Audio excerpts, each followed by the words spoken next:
Hello mga katropa! Isa na namang kwento ang ibabahagi ko sa inyo. Ang kwento na ito ay tungkol sa isang binatang OFW na nagsakripisyo para sa pamilya. Pero bago ang lahat, huwag mong kalimutang mag-like, mag-comment at mag-subscribe sa hindi pa nakapag-subscribe para lagi kayong updated sa mga bagong videos natin. Natiyak na merong kapulutan na aral.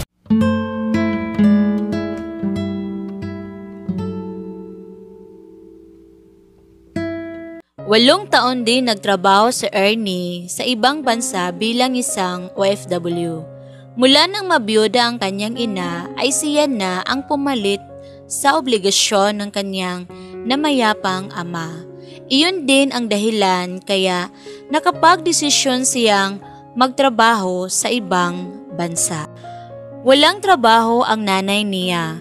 Mayroon siyang 5 kapatid na siya na rin ang nagpaaral.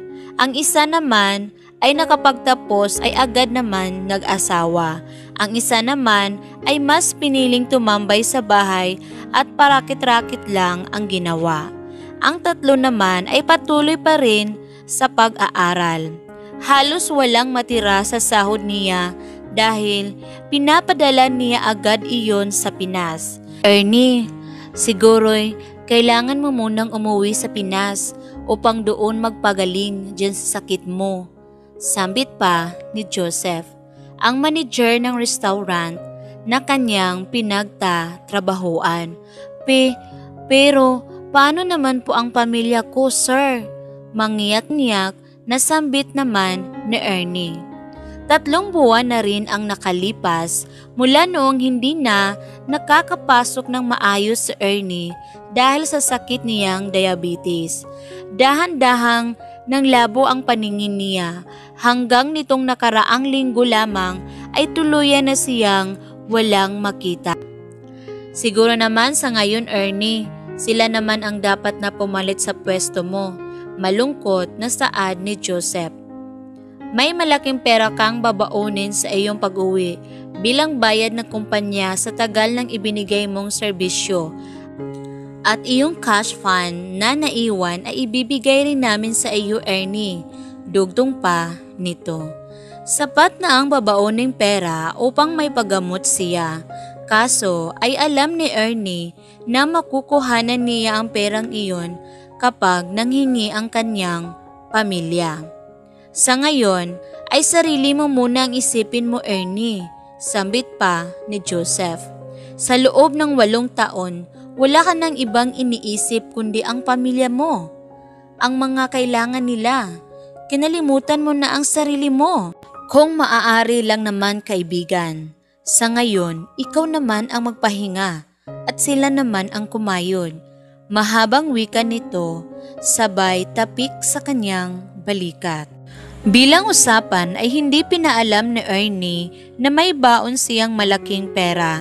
Pinalabas ni Joseph na ang tanging pera ni Ernie ay ang naipon lamang nitong pera sa loob ng 8 taon na pagtatrabaho at hindi iyon sapat upang maipagamot ang lalaki. Dahil halos lahat naman ng sahod nito ay napunta sa Pinas sa pamilya nito. Iyak ng iyak ang mama niya nang malaman ang kalagayan ni Ernie.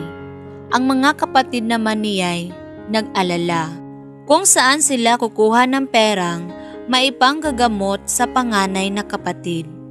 Si Ernie ang inaasahan ng lahat, kaya hindi sila sanay na ngayon ay si Ernie ang nangangailangan ng tulong nila. Makalipas ng 3 linggo ay nasa Manila International Airport na si Ernie.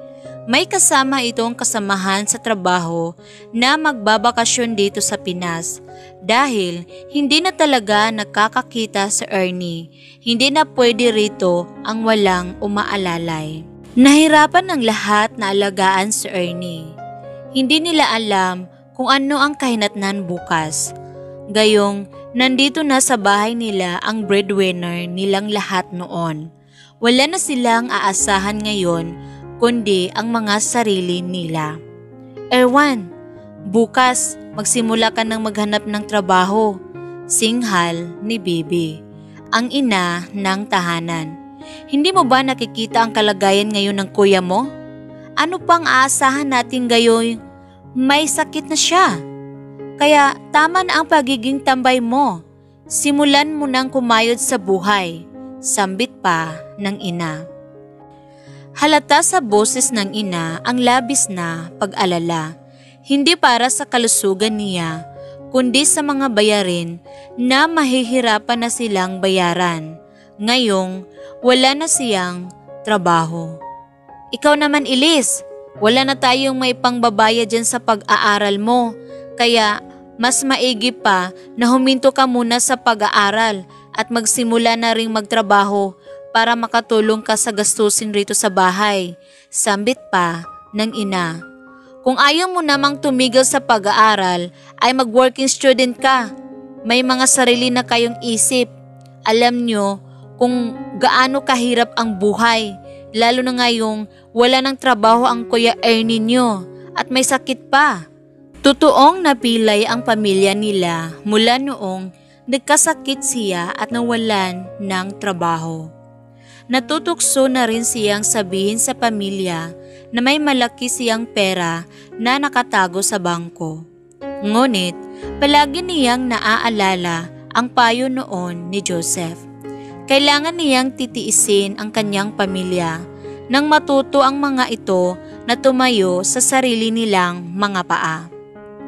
Tumigil si Elise sa pag-aaral upang magtrabaho na lang, habang si Emma naman ay nag-working student para lang hindi mahinto sa pag-aaral.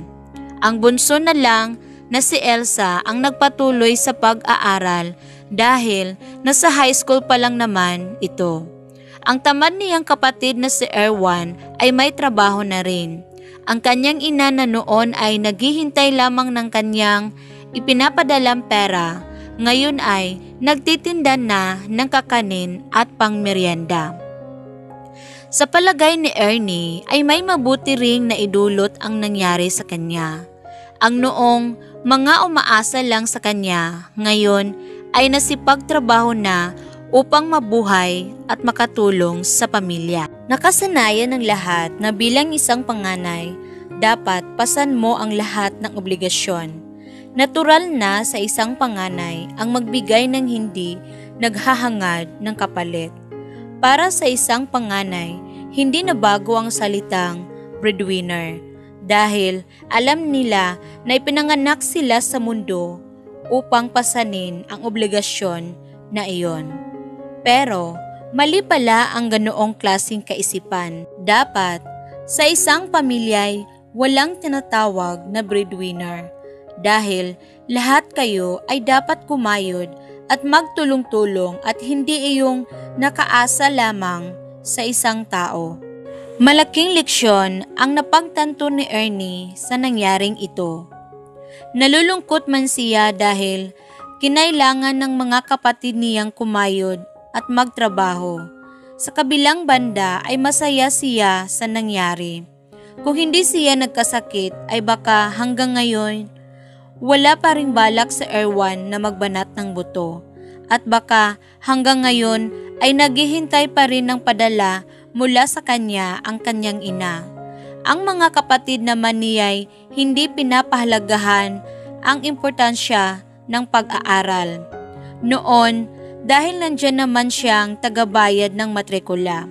Ngunit ngayon ay tutok na ang mga ito sa pag-aaral dahil sila na ang nagbabayad sa kanilang pag-aaral. Makalipas ang 3 buwan na pagpapagamot ni Ernie, unti-unti nang bumabalik ang kanyang paningin. Ngunit hindi pa rin siya pinayagan ng mga doktor na magtrabaho. Ayon sa mga ito ay magpahinga na muna siya ng 1 taong mahigit bago bumalik sa trabaho. Kaya sa ngayon ay wala mo na siyang ibang aasahan kundi ang kanyang pamilya. Pinili pa rin niyang itago at huwag ipaalam ang nakatagong pera. Balang araw ay may paggagamitan siya roon. Maraming salamat sa inyo ha. Kausap niya sa ina at sa mga kapatid. Kasi alam kong nahihirapan na kayo, pero hindi nyo ako sinukuan. Sambit pa ni Ernie. Hindi mo rin naman kami sinukuan noon, kuya. Sambit pa ni Elise. Kung noon, ikaw ang kumakayod para sa amin. Ngayon ay oras naman namin upang gumanti sa kabutihan mo noon, kuya. Segunda pa ni Erwan. Pasensya ka na, anak, kung saka lang namin naisip kumilos noong hindi mo na kayang kumilos. Hayaan mo, anak, babawi kaming lahat sa iyo. Hindi na namin iaasa sa iyo ang lahat. Magpagaling ka lang, anak. Humihikbing wika ni Baby. Hindi mapigilan ni Ernie na yakapin ang mga ito. Salamat at hindi pa huli ang lahat para sa kanila. Kung hindi pa siya nagkasakit ng malala, ay hindi pa kikilos ang buo niyang pamilya upang tulungan siya. Huwag na nating paabutin sa ganitong sitwasyon upang matuto tayong kumilos at huwag umasa sa iisang tao sa pamilya natin. Hindi sa lahat ng oras ay may taong tutulong sa atin. Kaya simulan mo nang kumayod at tumayo sa sarili mong mga paa. Hanggang dito na lamang mga katropa. Sana ay mayroon kayong natutunan na aral sa ating kwentong ito. Maraming salamat sa patuloy ninyong suporta. Hanggang dito na lamang. Hanggang sa muli. Paalam and God bless.